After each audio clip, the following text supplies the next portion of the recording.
Welcome to another episode of That Grief Relief Podcast. I'm Katie Overy, and I've got another Zoom guest on all the way across the Atlantic in New Jersey. Hi, Diana. How are you? Hi, thank you so much for having me here. Oh, you're welcome. So we spoke on Instagram. I reached out to you because of the weird and wonderful word that I learned recently, which is disenfranchised grief. Disenfranchised grief, I mean, it's not the dictionary definition, I'm sure, but it's basically the grief that isn't what we understand as grief. It's the grief that isn't necessarily recognized by society. Obviously, we understand grief as being death, but disenfranchised is other things. The loss of a job, the loss of a relationship, even a pet, some people don't understand. And you were using the hashtag because on your Instagram, you journal, if for want of a better word, the story of you caring for your mother, Diana, also Diana. Yes. And whilst obviously I've seen some of your story through Instagram, I don't know it all. And you've very kindly said that you would tell your mum's story and your story. So over to you. Yeah, no, I really appreciate in your intro how you include that everyone's on a different journey or with their grief or a little different point. I feel like that is so important and inclusive to you know what loss can mean on different levels and stages, and in some ways, like you said, like this disenfranchised, actually I've never heard that term before, so you just taught me a new term, disenfranchised grief. Well, it's also ambiguous, isn't it? Is the ambiguous one, is what I and I guess ambiguous grief or loss is something that everybody has probably at some level experienced in their life. So no, I just wanted to say that I appreciate you and welcoming people in the space in that way. But yeah, so my journey with my mom definitely has, I guess, where do I begin? No, for sure. So I guess it's in terms of the ambiguous grief, because you are grieving ultimately the loss of your mother, but she's still with us. But unfortunately, she's moving into. Is she Alzheimer's? Is it dementia? Tell me more. So I guess I'll start with how it all began. First of all, my mom and I have the closest relationship. You know, growing up, I just thought she was a goddess. You know, I would sit on her bathroom like countertop, watching her put her makeup on, and just fawning over her like her best, fan, her biggest fan. And I just thought she was just the coolest. And she was, when she walked into a room, she was pure light and joy and happiness. Like everybody would be giggling around her. My friends would come over because they would want hugs from her, because she would give the warmest and biggest hugs. And she's Mexican, so it has very much like culturally like mi casa es tu casa, like come over. So we always had that kind of open house, and she was the hostess, and everyone was always welcome, and she was just incredible in that way. And she was super smart. She was a realtor. She was also the first money market trader, female money market trader in Mexico. Wow. So yeah, and then that's how she ended up meeting my dad in New York. She tried to sell him some assets and then found out he spoke Spanish. Assets is such a funny word. I just love the fact that it sounds like your mum's tried to fleece your dad even before anything happened. Okay. Exactly. Well, she discovered that he spoke Spanish, and she was struggling a bit communicating in English. So they developed a friendship over the phone, where she would call and ask, what does this mean? Or how do I say this? And then, they just started. That's how they met, over the phone. And he didn't buy the assets, but he says, I got the best asset, which was her. What a line. What a line. Exactly. So yeah, and about in 2017, or I guess it was 2016, we started noticing changes in my mom, and she was very depressed, like would stay in bed all day. And we thought, it was, this was just after my father had a massive heart attack, that, it was a miracle he survived it. and she helped him like come back to health and was with him all the time. And then after that, she fell and she broke her foot. And then after she broke her foot, was when we started noticing the changes in her personality. And can you give an example? What do you mean? An example is, if she would stay in bed, her hygiene, she stopped like brushing her teeth or stopped. And we thought this was depression because of, that trauma from experiencing that, the trauma from the fall.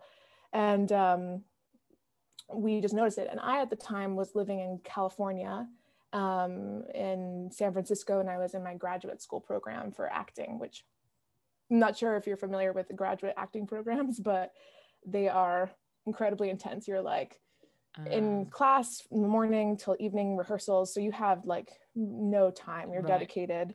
And you're also, they rip your heart open. We stay at Lupita. There's Lupita. That's Lupita. She's saying hello to you all. We're going to see Lupita later, hopefully. Yes. Yeah. So I would, and my mom and I talked when I was away. We would talk every day, maybe twice, 3 times on the phone. And if I didn't, she would like call me like 20 times, and I'd be like, okay, I'm sorry. And we would share everything. And she was my, like, as an artist or actor, your parents, if she was my number 1 fan and like my cheerleader as well, that we both gave each other that. And so she was super supportive of me and was like just always excited about listening to what I was working on. And nice, because that's always a big thing, isn't it, with going into the arts, is a lot of parents could be like, you got to get a proper job kind of thing. Exactly. And but clearly not from your side. Yeah, no, she did not. But then she stopped calling me, and I was very confused by that. So I started being like, what did I do? Did I say something wrong? Like, this is weird.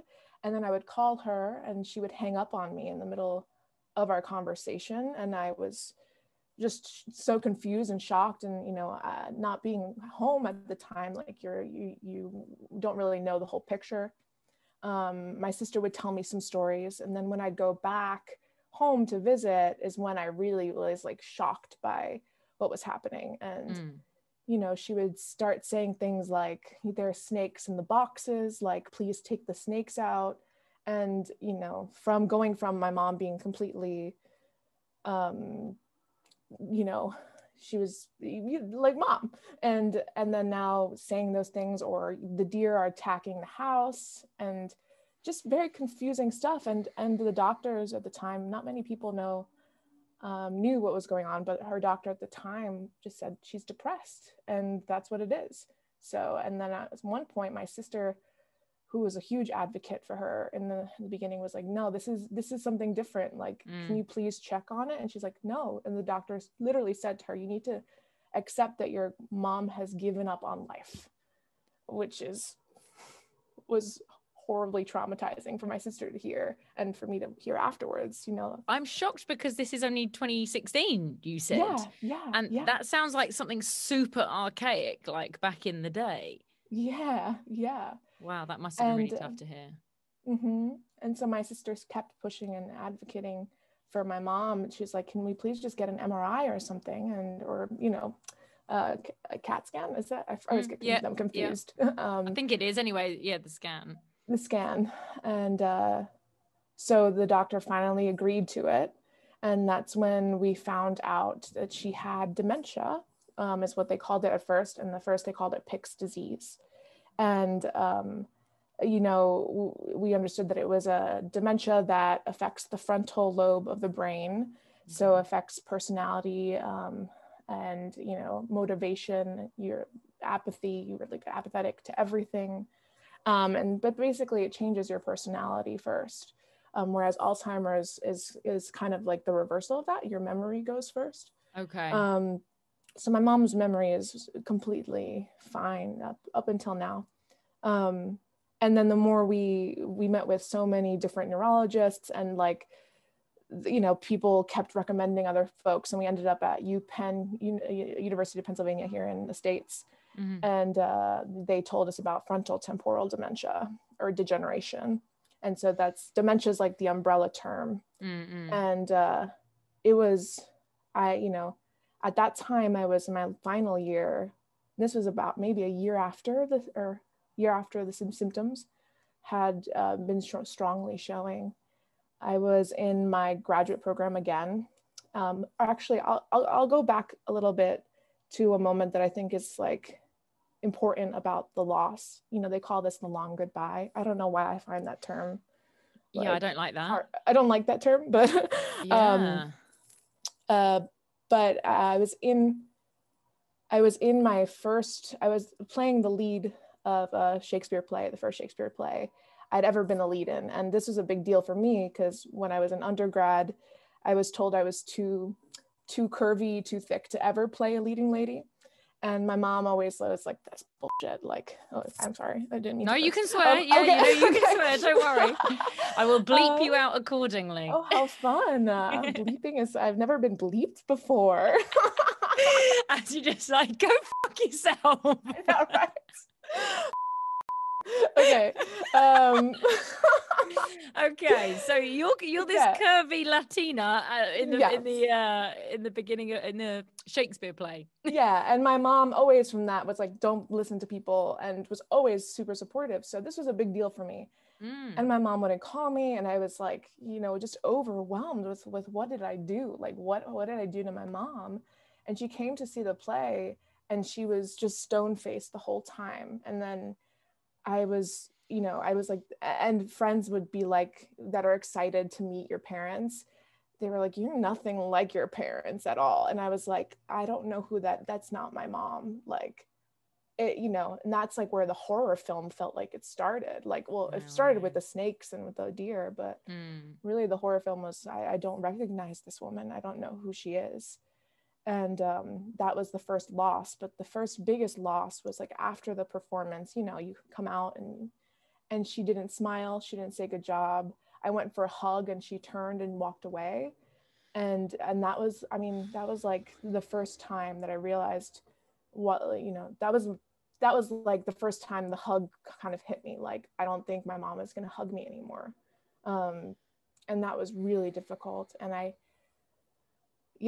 so when the diagnosis happened, I think I was in my final year, and I was about to go into like a big meeting for an agency. And my sister called and she said the words frontal temporal degeneration, or Pick's disease at the time. And she said 2 to 10 years, that's what we have. And 2 to 10 years, she's not, will she die from it? Is that? Yeah. So there's, I didn't realize that. I'm sorry. Yeah, no.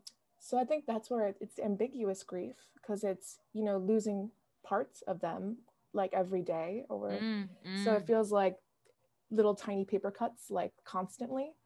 And then the other paper cuts are the anticipatory grief, where there's no hope, like in that sense of her surviving this, or like something turning, so yeah, that's when that hit me. It was just, and then of course you go into autopilot and bury everything. Yeah. And that's what I did. And so from there, I just kind of had to choose whether to go back home or continue on my career. And I didn't know what to do at all. I was in shock. Like, where do you begin? Like, how do you know? And then, every time from then on, I chose to kind of do a bi-coastal thing. And so I would go home and I'd come back and then I moved to LA for work reasons, and be in LA and then go back home. And literally that's what, 4 6 hour hours, flight? 6 hour flight, something like that, 5.5, I think.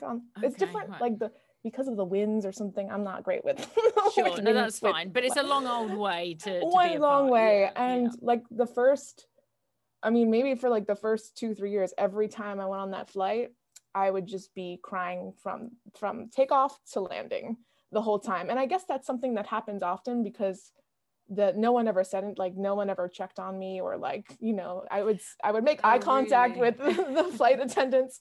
So I guess they're used to it, but literally just, you kind of wonder like, how does my body have so much like fluids, like to be able to secrete them constantly? Yeah. Like, And they say as well, don't they, that that altitude affects your emotions, don't they? So that's, oh, that yeah, makes sense. I've sobbed on many a flight. Yeah, it's a Right. weird one. So Yeah. okay, so how long, you said 2 to 3 years then, so how long were you doing this Two to coast to 10, coast? 10 years. No, you Oh, said over 2 to 3 years when you oh were yeah. flying. Yeah, I was there. So, I mean, it probably was only like a year actually. And I took my mom, my sister and my dad, I could tell they were burnt out because it's, you know, my mom, first of all, like she had the paranoia and the delusions, and they were real. And then they got really difficult, you know. She would start seeing worms on her hands and would want to grab knives and try to cut her hands off, Oh my or gosh. yeah, literally a horror film. You know, it was so difficult to witness, but I can't imagine going through it. And it was so real to her. Everything is so real. And then, you know, coming back and, you know, realizing, like, we were noticing that her left side of her body wasn't functioning well, like she was like not being able to step up one step, like, and then finding out that that's like she has Parkinsonisms in her left side. So that was like another loss, was her her physicality, like her mobility. um, and anyway, so then I asked her to, I saw my sister and my dad were burnt out, they're exhausted by this, you know, and the hygiene and like not responding or not, you know, it's just hard to do things, or just leaving the house or walking away. I went on a cruise with her, it was just me and her, and this was my first time, was just the two of us. And like my mom's family wanted us to go and give us this time together, and they were so nice. They're like, we got you a room with a balcony. And then of course, like the first thing my mom says is like, oh, I'm gonna jump off the balcony.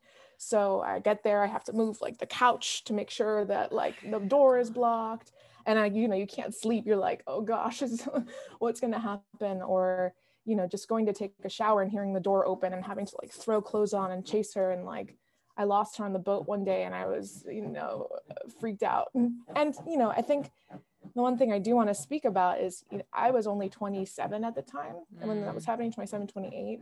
So I wasn't ready. I was very angry about having to be in this role reversal. I was like resentful. I'm like, no, like I'm supposed to be like starting my family or like dating. And I was in a relationship at the time, which I couldn't survive because I wasn't mental health space at all. I wasn't accepting my grief. Like I wasn't. And I think because it's disenfranchised, you don't feel like people would always tell me, well, you shouldn't be sad. Like your mom's alive. Okay. But you know, it's not, you know, there's parts of her that I miss and that I'm sad are gone. I'm not surprised, and that's one of the reasons why, as I said at the beginning, it's like trying to highlight this, because there are still people, and I'm sure they don't mean it in a bad way, but they're just sort of saying, you know, it's almost like me saying, well, she's still around. And you're like, no, but she is not. She may be physically still around, but she's not. Is your mum aware of what's going on? Yeah, I mean, in the beginning, so it's been now it's 2021, and now she's in the severe stages. So she's wheelchair and bedbound, and she no longer speaks. She communicates with her eyes though, and she nods. And then once in a while, a word or laugh will come out, which is, you know, a treasure. Yeah. And yeah, so that's where she's at now. What was your question? I was saying, like, is she aware of what's going on? Because of the different, you know, because of the different sides of dementia. You know, I know, as you were saying, like sometimes their memory just goes, but so I know people, they're okay with themselves, but they're so forgetful and they get so angry because they know that they have dementia. And that's quite upsetting. And obviously this, your mum's seems very different to anything I've heard about. Yeah, you know, I think we were kind of lucky that she remained very sweet, like, or she remains like the sweetest woman ever. You know, she never was aggressive or has been aggressive, or, you know, she is very much aware. When she was communicating for a while, she would tell people, I have dementia, or, you know, it's because I have dementia, or she would forget and then she'd remember, and you could see it breaking her heart. And or she would always say thank you for everything. Like when we were, you know, when we first started having to convince her to put diapers on, or like things like that, you know, she was aware, and she kept saying thank you, you know, whenever we would bathe her, or like she would just had this, you know, like knowing, and she was aware. You mentioned as well before we hit record, because you said about Lupita, is that you have, so you're living at home and you have a carer come in to look after mum. Yeah. Again, I sort of going back to her personality, because I always remember, as you know, my dad's not around anymore, but my dad always used to say that dementia would be the worst thing for him. He said, I cannot imagine not knowing who I am or forgetting who you are, kind of thing. And he would always, and forgive me if this is insensitive, but my dad would always say, you know, if I ever get like that, turn me off. You know, I don't want to know. I don't want to be in a home. I don't want to, all these things. So how is your mum with that? Well, you mentioned about like the diapers and being bathed. Now she has a carer. How was that at the early stage? Was she, you know, how did she take to it? Or was it just, this is it? Yeah, I mean, I feel like in the moment for her, she was so consumed by the paranoia and so it was almost like she was, and my mom would say the same thing.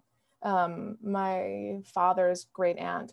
It's kind of interesting looking back at like your childhood, but my mom always made sure that we were always like supportive of other people.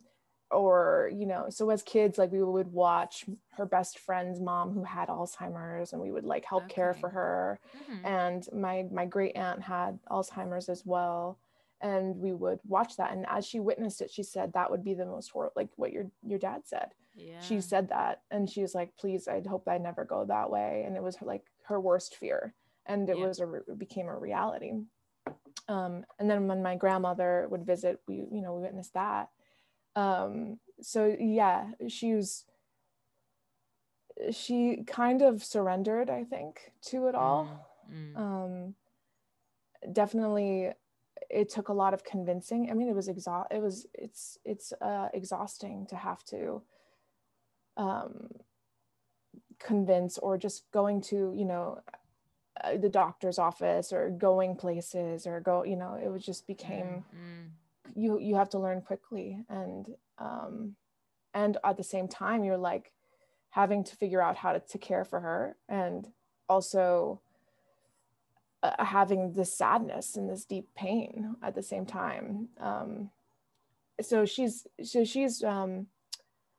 now I think she's very much aware, because she talks with her eyes all the time and is very present. You know, I think the things that my mom has taught me has been, because of this, has been like how to be incredibly present and connected, you know, that, and present with your emotions. Because I know with her, the moments I try to be strong in front of her, I lose that connection. But the more vulnerable I am with her, and the more vulnerable I am with how challenging it is, the more connected I feel with her, the more like she touches my hand randomly, or so I feel like that's something else I learned, like, you know, being vulnerable is the highest form of connecting. So it's always, you think you're protecting, but you're actually hurting. And that's the thing. It's one of the things. It doesn't matter what grief anybody's going through all of the episodes that I've had so far. Everyone always says they just try to be strong. They're strong for their kids. They're strong for if they've lost their mother, they're strong for their father, and all these kind of things. But then sometimes, you do just have to just strip it all down and be that, and accept the vulnerability, I suppose. Yeah. Your mum and dad are still together? Yes. And how on earth, how's your dad? Woof. I mean, I don't. I think he's, you know, heartbroken, definitely. We definitely as a family have gotten more united. Like, I mean, it broke us for a little bit. Like, you know, there's definitely cracks in the cement, but for sure. I mean, high level stress is going to do that to yeah, anyone or anything. yeah. But me, my sister, and my dad, once I moved back, because I was in LA, and then it was just, you know, I got super depressed and was not taking care of myself, and felt guilty, and also the fear of having the disease was like really heightened. So as an actor, like going into auditions became scary for me, you know. Oh, I forgot that word. Oh, I don't understand what they're saying. And I just couldn't do it anymore, and realized I really just want to be here with my mom and with my sister and my dad during this time. Because, like, you know, I think we didn't want to, she always feared going into a home. So, and she would always be like, where am I going if we ever mentioned a home in front of her? So we wanted to keep her at home as much as possible. And it's financially very, very challenging, and demanding. So I said, you know, I'll, you know, take a pause from my career and be like the main person here. And then we have help once in a while just for respite, because it's a lot. But there's a lot of love, and the love is what keeps us going, you know? Yeah. And food, probably, in a Mexican household. Yeah, we're Mexican. My dad's Cuban, so we're Mexican-Cuban household. Oh my goodness, are you joking? When do I get the invite? No, come on over. Whenever well, considering like. What is it? It's 9:30 in the morning where you are, but it's 5:30. It's nearly dinner time for me. So now I'm just thinking about a Mexican... We can have chilaquiles at any time. Oh my goodness. Not just a breakfast food. No, I'm just thinking of Mexican Cuban food, but bearing in mind, I'm sure that, and I didn't mean it in a joking way, food does keep kind of everything together, doesn't it? If you can still eat as a family and prepare as a family and what have you. How long has your mum been bedbound and in a wheelchair? I think it was this past year was when the bed arrived like 3 months ago. Okay. And but she kind of was already before then. And you know, we learned so much in the past year of, like, we have a Hoyer lift, which I didn't know what a Hoyer lift was. I didn't know, you know, what all this stuff was. And it's interesting because, you know, all my friends my age are kind of just talking about having a good time and, like, you know, and I'm like, you know what a Hoyer lift is? Well, that's a chat up line and a half, isn't it? Right. If you're going on dates or anything. Oh my gosh, my dates. I mean, when I had my mom in LA, I was still in the avoidance phase of, like, and I was not accepting this was happening. So I was like, I'm gonna still go on dates. So I literally, like, take care of my mom, put her to bed. I had, like, cameras, and then I'd be on the date, like, watching my mom, making sure she doesn't leave, and or being like, do I smell like urine? Like, do I, you know, I think I cleaned, like, you know, but trying to find normalcy and, like, I mean, honestly, trying to find, like, an escape really from everything. But then the cute part is my mom would wait up and she would be like, how was it? And the one interesting thing about this disease is I get to experience my mom, how she was when she was a teenager, you know, because that came out and you see her and she's, like, talking about boys and we're, like, chatting in a way where it's like, oh, that might not have ever happened. So I find that delightful. And or how she was as a little kid, and she would, like, you know, so in some ways it's, like, fascinating to have that experience with her. How interesting. Still trying to maintain a normal life, as you say, whilst obviously now being in effect the main carer for your mum. And is your mum in pain? So you know, that's the thing that I always struggle with. Like, you know, we don't really know, but what we were told was because of the loss of the Parkinsonisms on her left side, that she can't feel her left side really. So we don't think so, but we know she had blood clots in her legs this past year, so she was in the hospital. So we know that must be painful. So we have to just be constantly aware of her and try to, you know, the unspoken language has to become the new norm. And I think that's why I've really focused on working on myself as much as possible. And I've really gotten into somatic work and like breath work, because I feel the more in tune I am with my nervous system and with my body, the more I can relate to her in a unspoken language, you know? Okay. So noticing her breath, noticing, you know, how she's functioning, how like what her maybe signs of discomfort are, that, you know, if I wasn't slow and like working on myself, I don't think I would catch on, you know? Yeah, that's really interesting. Yeah. Yeah. So how long have you been sort of working on that? And you obviously did that for her to try and recognize yeah. things? Well, I started the breath work in grad school as for acting, you know, to connect you. And then this past year, my teacher, Jeffrey Crockett, if anyone wants to take a somatic class. love the name Jeffrey Crockett already. Yes. I've more dived in within the past few months. I guess another part of my journey or my story was became the full-time caregiver here. It was a little bit, it was overwhelming. Like, it's like, you know, you don't expect to be in that role. And I would imagine it's like a new parent feels. I don't have children, so I don't know, but no, but all of a sudden you have this person that is solely responsible. So you are responsible for this person, and that's a lot of pressure. And again, back to the strong thing, I was strong and wasn't really listening to that underbelly of grief, or you know, would always be avoiding it. And then I got COVID really bad, so last year, and was sick for like 2 months. And here I live with my dad and my mom, who are both high risk. My sister moved in and slept on an air mattress for 2 months, because that's how long I had fevers for. And I think that's where, like, literally I was forced to grieve and to feel everything, you know. Wow. When was that last year? This was April. So it was like exactly a year ago. So April, May. And then I think so what did you go through then emotionally? Well, I was like, definitely felt a lot of sadness, a lot of loss, a lot of fear, you know, I was told, like, I was about to go to because my toes were turning blue. And I was like, maybe I should go to the hospital. And then I had a doctor tell me, don't go to the hospital, but if you do, make sure that you have everything in order and that you tell the people you love that you love them.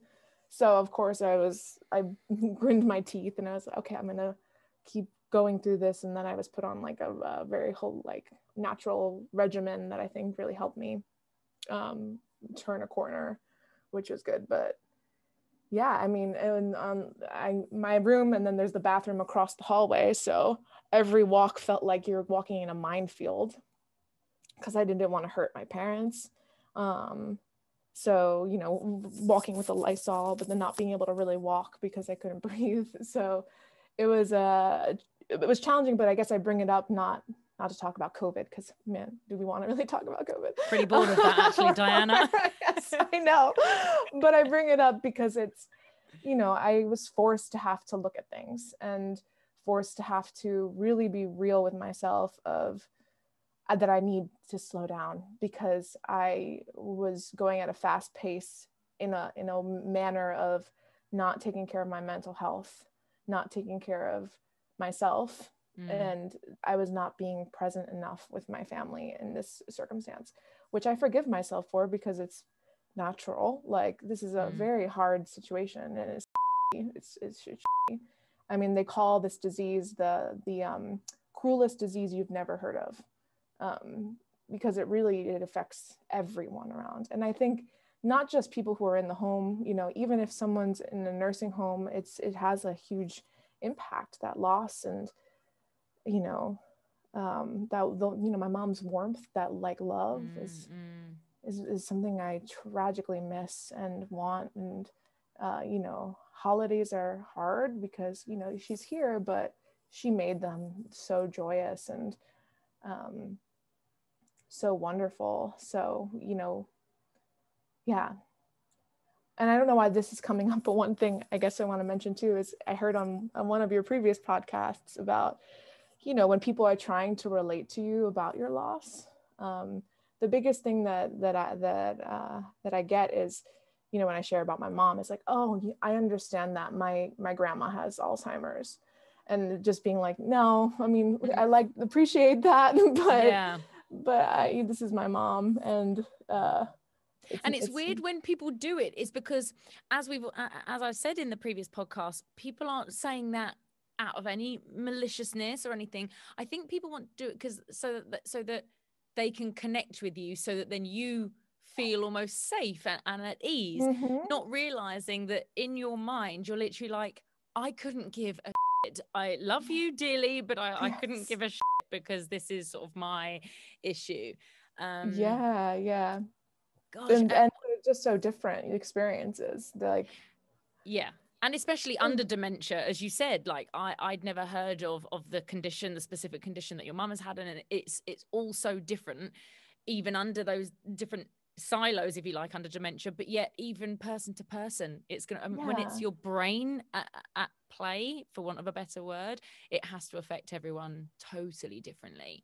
You mentioned holidays. What else do you miss? Like, what's the things that you miss? I mean, there's obviously everything, but does anything stand out? We talked about food. I miss her cooking, definitely. I miss going. We had a tradition where every year we would go to the Metropolitan Museum, and we would go have tea after, and at Alice's Teacup, and I miss that. I miss dancing, but I find ways to do this. Like we take a dance class together once in a while. I know I've seen your videos on your Instagram. That's so lovely.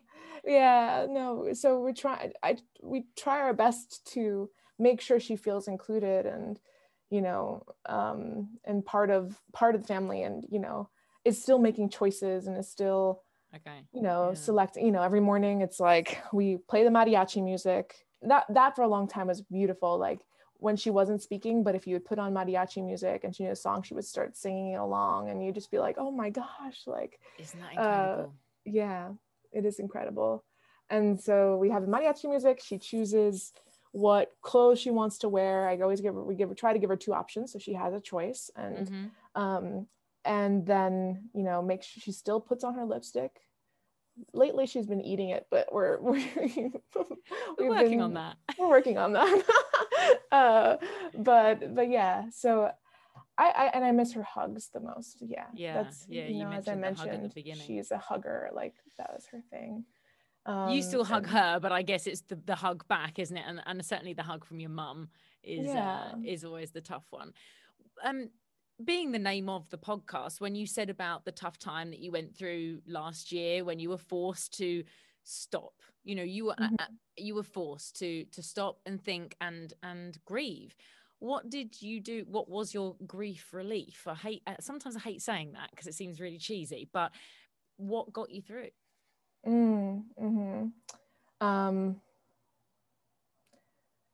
Definitely learning to sit in the discomfort, just by not doing anything really, because I couldn't do anything. Like I was exhausted.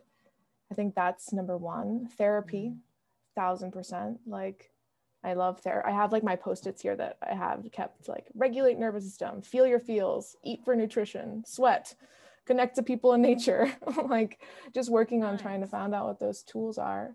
Journaling definitely has helped me a ton. That keeps coming up a lot, journaling. Yeah, definitely. Journaling and, writing it all out, then practicing my affirmations, practicing my gratitude, trying to find the good, because it's hard sometimes to find the good. And then accepting that it's totally valid when I want to say this sucks. Like, this is just horrible. I've leaned on my friends who have experienced loss,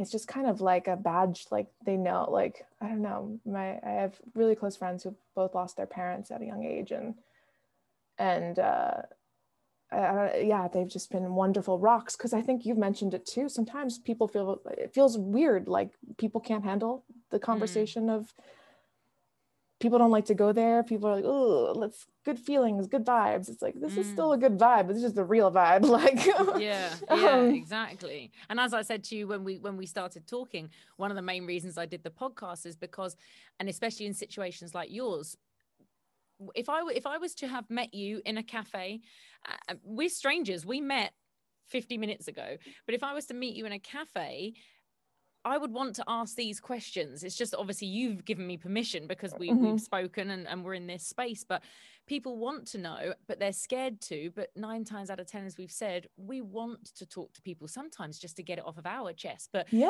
we want to talk because I want to tell everyone about my mum and dad. You want to tell everyone about your beautiful mum. And it's like, please talk to us. Of course. And then when people do ask, and like, how is your mom, or how are you doing in this situation? And then sometimes if I answer genuinely, it's like, oh, okay, I didn't mean, like, you didn't have to answer the question. Like, if I'm like, she had diarrhea all day and that was my day. Like, I've been trying to, like, literally, I mean, that happens once in a while, but and then it's they don't really want to hear that. Like, they just want to hear the like the edited out version, I guess. Fine. I'm fine. I'm okay. But then there are people that surprise you and that are, and I think really all my close friends are like that are really there for you. Yeah. Like I have to, I'm sorry. Were you about to say something? No. I was just going to say that's that safe space that you can just go, do you know what? I actually can't handle it today. I'm done for the day. But to say that to some people, that must be awful. You were saying about your close friends. Oh, I would say one of my best friends, she was incredible as I was processing everything. When I did move in New York and I was auditioning here, I didn't know what to do because I was like, I can't leave my mom alone. So I would bring my mom on auditions and that's normal for like actors to have their kids. And I had my mom, and originally like, my first audition that I had, I was freaking out. Like, I'm in the room, but I'm like, can we hurry up? Because I don't know if she's gone.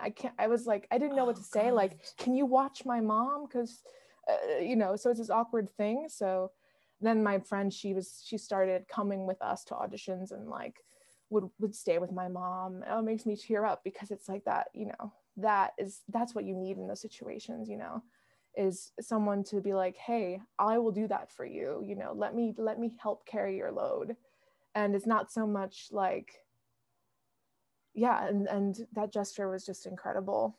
Yeah. And to her, it was probably nothing, but you just they have no idea. So they're good people.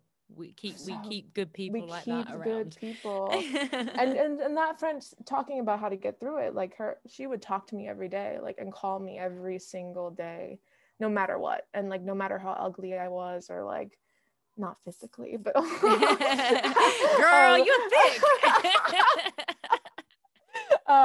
But like how messy and how hard it is. Like, she just held that space all the time. And I'm very lucky that I have a great community who definitely held that space for me and holds that space. And obviously I know to come, like, that anticipatory grief, I know there's more grief. It's, it's, and then it's like paper cuts, and then I'll know that there's going to be a stab. So, because and to try and prepare yourself, both you and your sister, and I mean, God help us with your dad, heaven forbid something happens to you guys, early on or whatever. And then for your dad to go through that, I mean, it must just be horrendous for you three to have this in your mind. I want to ask you about, you're wanting to you're wanting to spread the word and share your story. And tell me more about that, because I know that you mentioned it a little bit on your Instagram. Mm-hmm. Yeah, I just, FTD is not really a known disease, and it would have been really helpful to know the signs, and also I think some advocacy about for other people to know that this happens. I think another reason why is when we would be out in restaurants or out in public, we would get a lot of weird comments or stares or people yelling at us, or because people just don't understand. They see my mom, she's very young, like she looks very young, so they don't connect the dots that perhaps there's something. So I think that was also a reason why. to, you know, to raise awareness so that more research can be done to like end the disease. I think it's really, I don't want anybody to have to go through it, you know, and if they can see the signs from the beginning, know how that there are other people out there that, you know, if anybody else has just learned about this, like, please reach out to me. Like, I would love to share, you know, just small things that you learn along the way of how to help support them while they're living with this disease, and how to support yourself. What little functions of, you know, tricks of the trade of caregiving. But also you've clearly learned a lot. Yeah, I definitely learned a lot. And you know, like, when you're in the grief, it's hard to know how to put one foot in front of the other. So like, how do you build structure? How do you stay organized with your medical bills, or like the living will and all this stuff in details? Like, it's for me, at least, I was so confused in the beginning. I was so overwhelmed. I was, you know, my sister was too, my dad was, we all were. And the more we talk about it, the more we can learn from each other. And sometimes you don't find everything on Google. No, especially with a disease that's like it's small, like it's very rare. So yeah. And there's a lot of misdiagnosis. There's a lot of misdiagnosis. We go to many doctors that don't know what it is and have never heard of it. And that's like, okay. And then you feel like you're always, you know, trying to like catch people up. You know, there's been times where they don't understand that my mom has, again, because she's young. So people are confused. Oh, no, she doesn't have dementia. It's like, we literally, like, yeah, she does, like.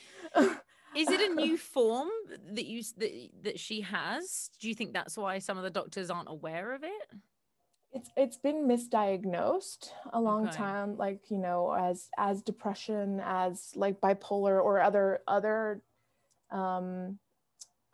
illnesses. So I think that's one of the reasons. And also, yeah, I don't know if it's coming up more now because of the way the society is. We're moving on a crazy pace, and the stress levels are very. And hopefully more people speaking about it, just in general. More people speaking about it in general, you know. Anyway, I don't really know how to answer my question. No. I'm just saying, I didn't know whether it would be, you know, one of these things where, yes, it's been misdiagnosed, and it wasn't until 20 years ago, it wasn't even a thing. It wasn't even heard of.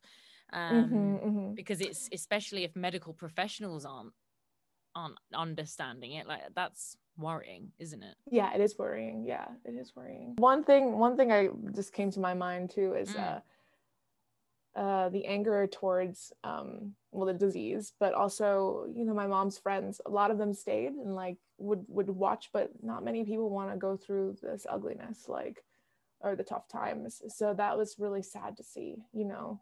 Oh, okay, you're just here when things are good, but now that it's tough.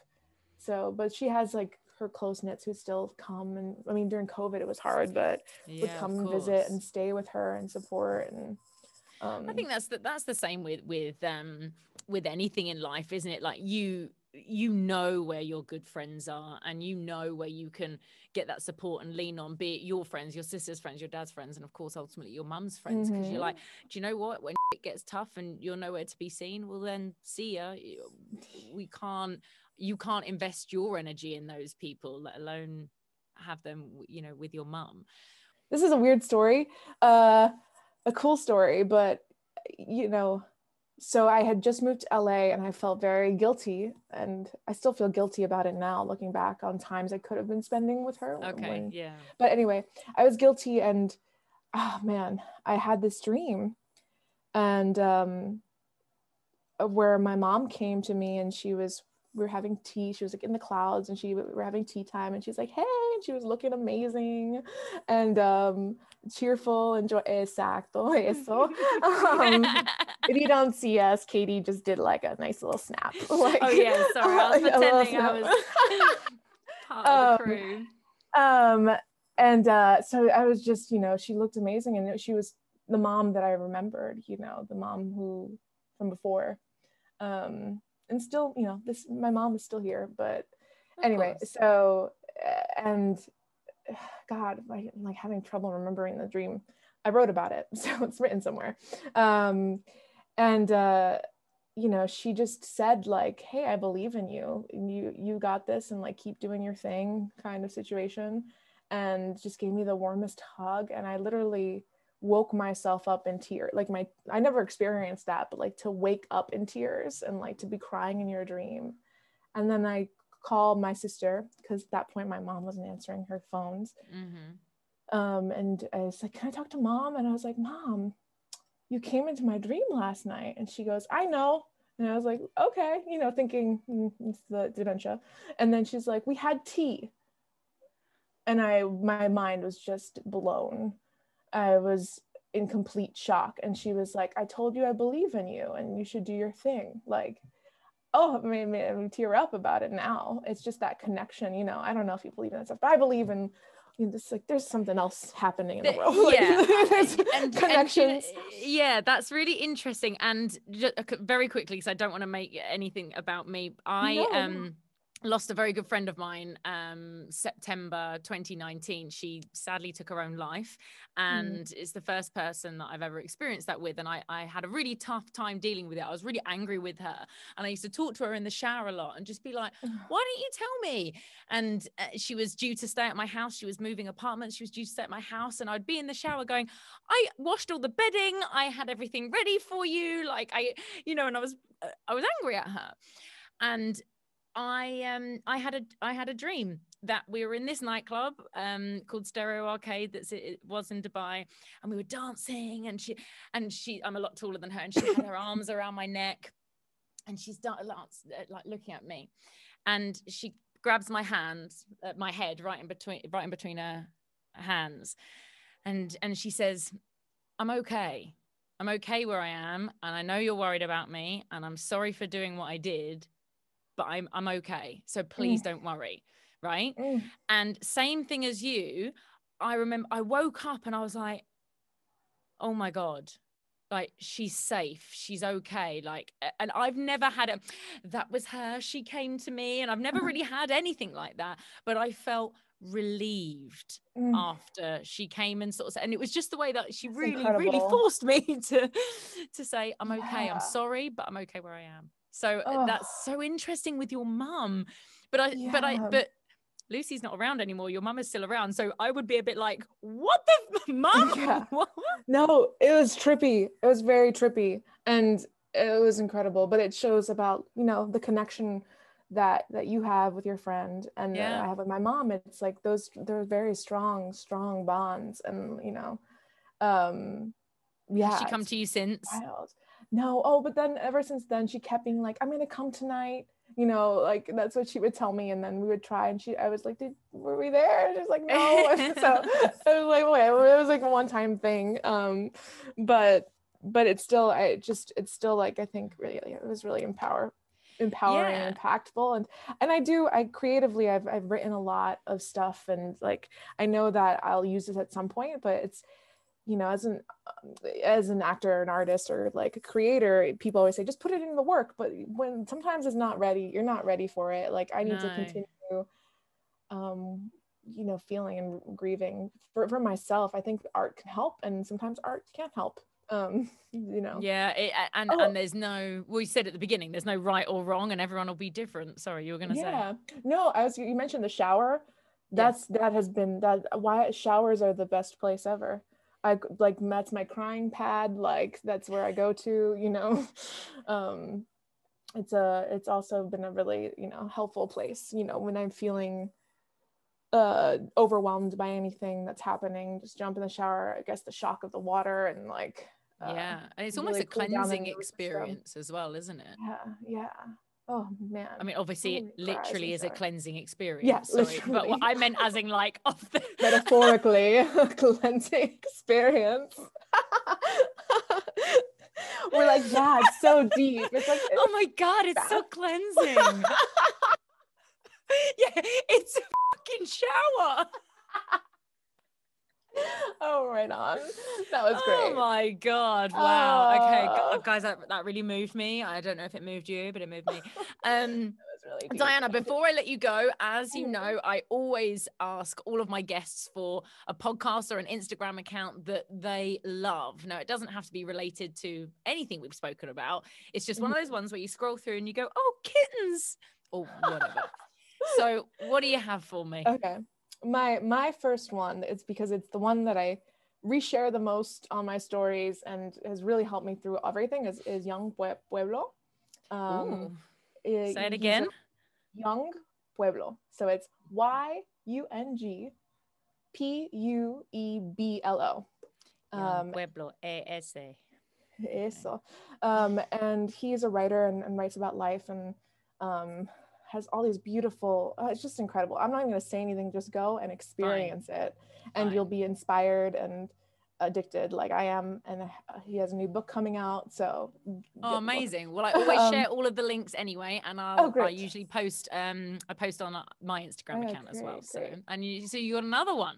I had another one because this one I found recently. It's called Remember Me Podcast, and it's on Instagram and it's following stories of early onset dementia. And it's two, I guess, best friends that met through all the crazy, as Prince said, that thing called life. And it's, you know, I've really, it's really important to have that community, I think, if you're going through that, and to listen to other people's stories so you feel less alone. So Remember Me Podcast. Nice. Okay. And that's a really important thing that you've mentioned as well, because as I look into the camera, because I'm supposed to do this properly, is actually saying along the lines of, you know, I say every time, if you have been affected by anything we've spoken about, I'm not an expert. Diana's much more of an expert than I am, but we're not experts. But please, I'm gonna put Diana's Instagram up and to raise awareness. If you want to reach out, please reach out. It doesn't matter who you are, how it's affecting you. If we can't help, we'll certainly point you in the right direction, because I just think sharing your stories and as you said, Diana, it's like having a community and knowing that there are other people going through what you're going through just takes off so much of the weight. Doesn't it? So it really definitely reach out. And something I definitely forgot to mention before is you have to like, you have to subscribe, you have to review, you have to do everything. Follow us on Instagram and all of the other malarkey, which just doesn't seem important at all when giving some of the subjects I speak about on the podcast. But Diana, gracias. Thank you so much. And please give my massive amounts of love to your mum, Diana, to your dad, your sister. And I know that we're going to stay in touch. And my God, you better get the kitchen ready for when I come to New Jersey. Yes, you are welcome. And who knew that talking about grief would include so much giggles? Yes, and that's the whole idea, isn't it? So thank you so much. Enjoy the rest of your day. I'll speak to you soon. Adios. Adios. Buenas noches. See ya. Bye. Bye.